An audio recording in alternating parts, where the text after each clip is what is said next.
Nimeiona hapa kauli mbiu ya maadhimisho ya mwaka huu inasema walimu wetu fahari yetu.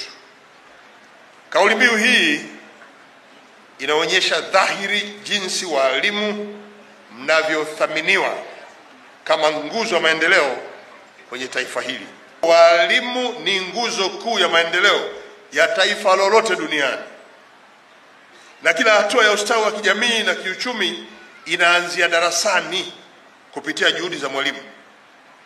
Walimu ndio wanaotupa sisi rasilimali muhimu zaidi ya taifa, kwa maana ya rasilimali watu yenye elimu, stadi na maadili.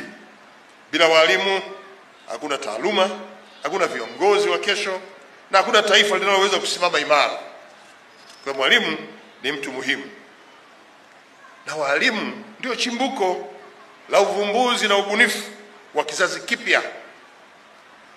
Na kupitia mikono yenu walimu, watoto wetu wanajifunza kusoma, kuandika, kuhesabu, lakini pia kufikiri kwa kina kila hatua. Na nyie walimu mmewezesha vijana kugundua vipaji na kuvikuza ili viwe na chanzo cha ajira, mapato na maendeleo yao binafsi, lakini maendeleo ya jamii na taifa kwa ujumla. Walimu ndio waamuzi wa safari ya maisha ya kila mtoto kimaendeleo, kwa kuwa wanapomjenga kielimu na kitabia, anakuwa na uwezo sasa wa kubuni na kutaka kufanya jambo ambalo litamletea tija kwenye maisha yake ya kila siku.